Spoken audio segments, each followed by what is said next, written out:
हम सबके बीच में हमारे पार्टी के सामान्य प्रदेश अध्यक्ष डॉक्टर राजीव बिंदल जी, हमारे पार्टी के वरिष्ठ नेता पार्लियामेंट्री के प्रभारी श्रीमान विपिन सिंह परमार जी, पार्टी के प्रदेश के उपाध्यक्ष डॉक्टर राजीव भारद्वाज जी, हमारे नूरपुर क्षेत्र के लोकप्रिय विधायक श्री रणवीर सिंह निक्का जी, पार्टी के प्रदेश के मंत्री श्री विशाल चौहान जी और इस जिला के हमारे संगठनात्मक जिला के अध्यक्ष श्री रमेश राणा जी, पूर्व में रही हमारी इंदौरा की लोकप्रिय विधायिका बहन रीता जी, पूर्व में रही हमारी वुमेन चेयरपर्सन श्रीमती मालविका पटानिया जी, हमारी प्रदेश कार्य समिति के सदस्य श्रीमती परमजीत जी, हमारे जुवाली विधानसभा क्षेत्र से रहे पार्टी के प्रत्याशी श्री संजय गुलेरिया जी, आज माननीय प्रदेश अध्यक्ष जी इस जिला में ब्लॉक समिति के प्रशिक्षण के उपलक्ष्य पर इस कार्यक्रम में विशेष तौर पर आए थे और अभी एक दिवसीय प्रशिक्षण वर्ग समाप्त हुआ है और उसके साथ हमारे नूरपुर जिला के कार्यकर्ताओं के साथ भी रूबरू हुए हैं। मेरा विनम्र निवेदन रहेगा माननीय प्रदेश अध्यक्ष जी से कि आज की इस प्रेस वार्ता को वो अपना संबोधन दे। माननीय प्रदेश अध्यक्ष जी। बहुत ही आदर के योग्य मीडिया के साथियों और मेरे सभी यहाँ विराजमान नेतागण जिनका नाम माननीय महामंत्री त्रिलोक जी ने लिया व अन्य साथियों के सहित मैं आपके साथ वार्ता में जुड़ा हूँ। भारतीय जनता पार्टी लगातार अपने संगठन को विस्तार देने में जुटी हुई है।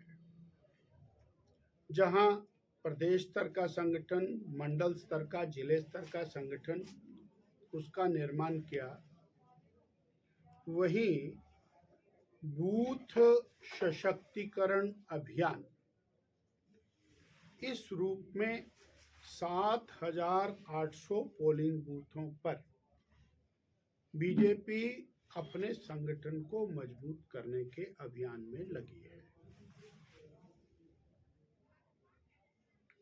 हमारा लक्ष्य है नवंबर मास के अंत तक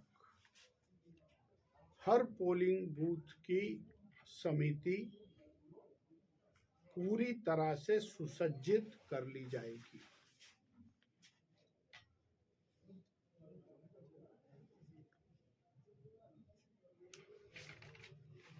भाजपा मोर्चों की दृष्टि से फास्ट फॉरवर्ड मूवमेंट में है और 15 नवंबर तक हम सभी मोर्चों का गठन मंडल स्तर तक पूर्ण कर लेंगे। तत्पश्चात मोर्चों को भी बूथ स्तर तक लेके जाने का काम किया जाएगा।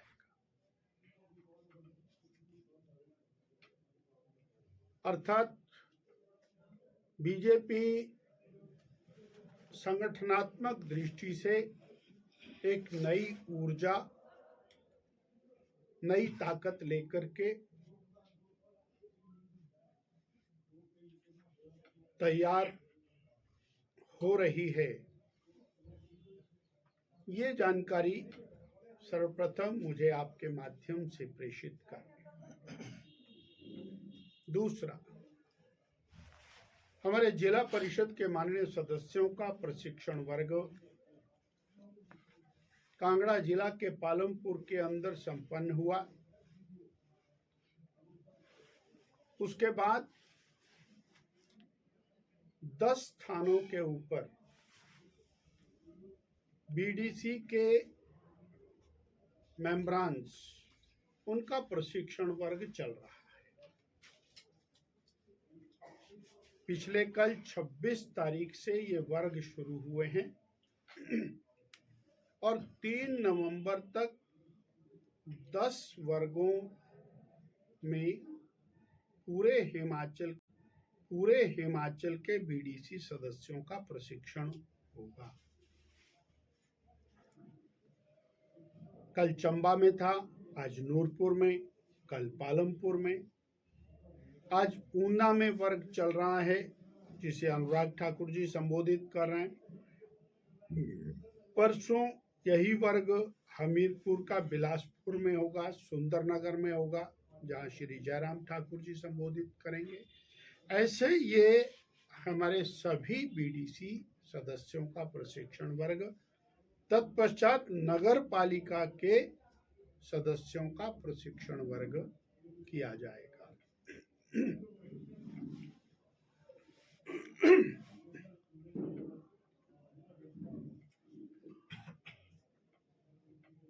2022 के चुनाव में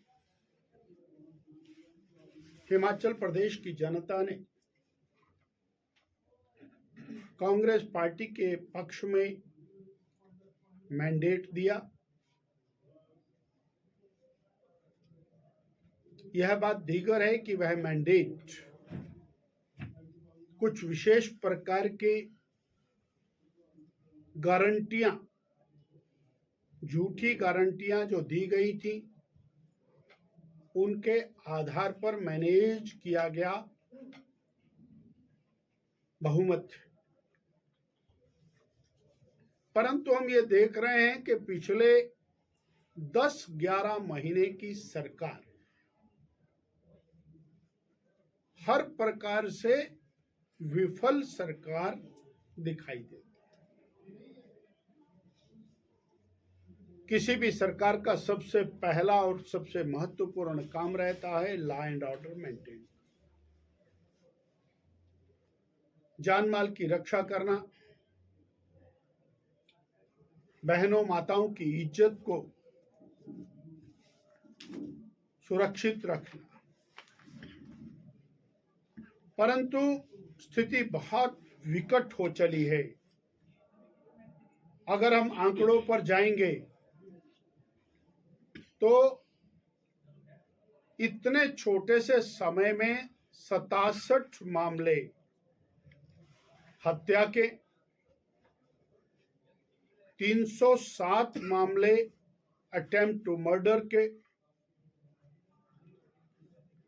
माताओं बहनों के साथ रेप के जो मामले हैं 265 मामले रजिस्टर्ड,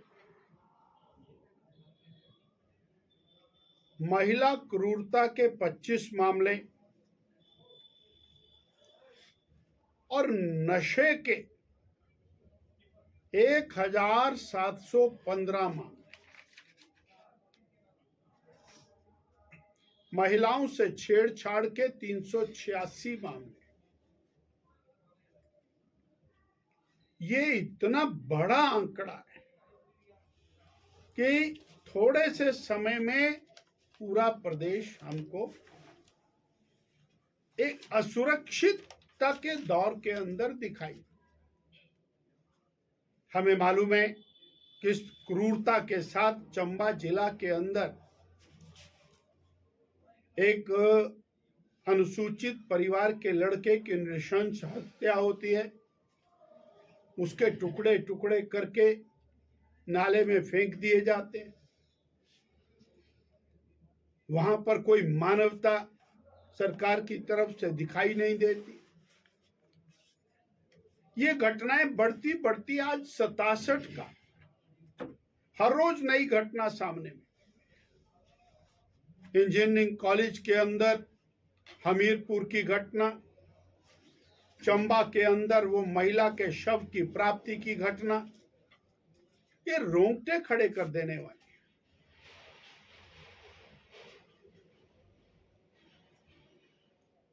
माननीय मुख्यमंत्री जी का गृह जिला हमीरपुर,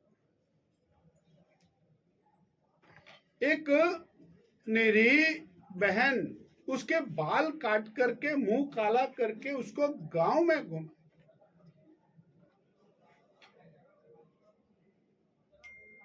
अति हो गई। मणिपुर की बात करते कांग्रेस के लोग, हमीरपुर की बात नहीं करते। भोरंज का मामला,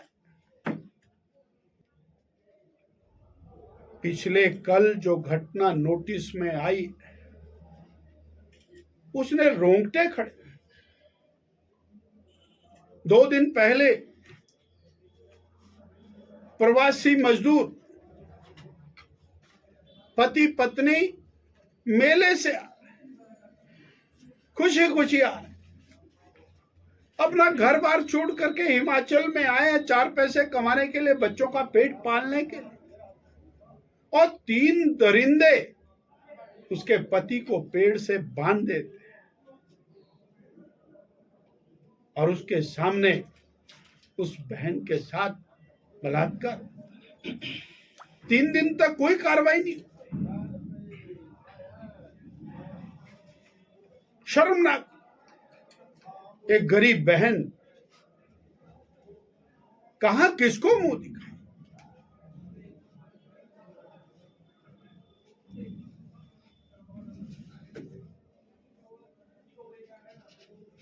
हिमाचल प्रदेश के अंदर क्यों कोई आएगा मजदूरी करने के लिए, क्यों कोई आएगा अपना कामकाज करने के लिए, जब उसका जीवन सुरक्षित नहीं। हमारे कांगड़ा जिला के अंदर नगरोटा बगवा के अंतर्गत 12 वर्षीय नाबालिग कन्या के साथ रेप का मामला हुआ।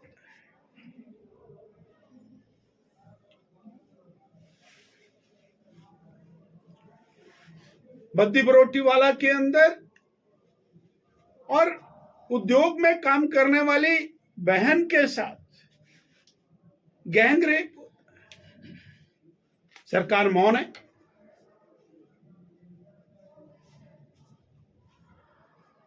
एनआईटी हमीरपुर की घटना आपके ध्यान में है, किस तरह से, और नशे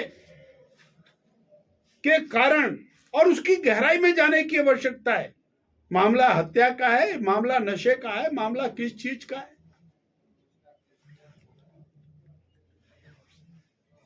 हद तो तब हो गई जब पुलिस के कस्टडी के अंदर माल खाना, उस माल खाने से 33 किलो चरस गायब हो जाती है। हिमाचल प्रदेश का उच्च न्यायालय वो इसका नोटिस लेता है और 33 किलो चरस गायब हो जाती है। उसका जवाब आता है सूख गई है।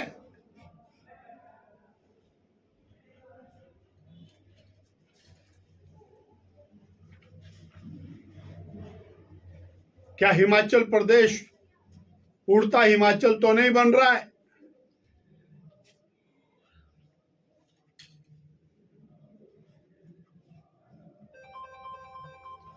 प्रदेश की सरकार जहां उनके दायित्वों का निर्वहन था, उन्होंने जो गारंटियां दी थी, जिसके आधार के ऊपर सत्ता में आए थे, उसके ऊपर तो कुछ कर ही नहीं रहे हैं। उसके ऊपर तो आज एक मंत्री जी ने बयान दे दिया, मुझे हैरानी होती है उन मंत्री जी के ऊपर। बोले हम धीरे धीरे सब कुछ करेंगे। अरे जिस दिन वोट लेने थे उस दिन पहले दिन पहली कैबिनेट जैसे जादू के पटारे से निकल करके आएंगी सब चीजें, तब तो सब वोट लेने के लिए दौड़ रहे थे। आज वो मंत्री जी बोल रहे हैं हम धीरे धीरे करेंगे। अरे धीरे धीरे क्या करोगे? आज ये जो बिगड़ती कानून व्यवस्था है, ये मुंह बाए हमारे सामने खड़ी है। और वो लोग जब ऑपोजिशन में थे तो लगातार केवल एक ही बात को लेकर के और बोला करते थे कि कानून व्यवस्था नहीं। आज सब चुप है, सब मौन है। वो माताएं बहनें जिनके साथ अत्याचार हो रहा है, वो सरकार की तरफ देख रहे हैं कि सरकार इसमें क्या कार्रवाई करे।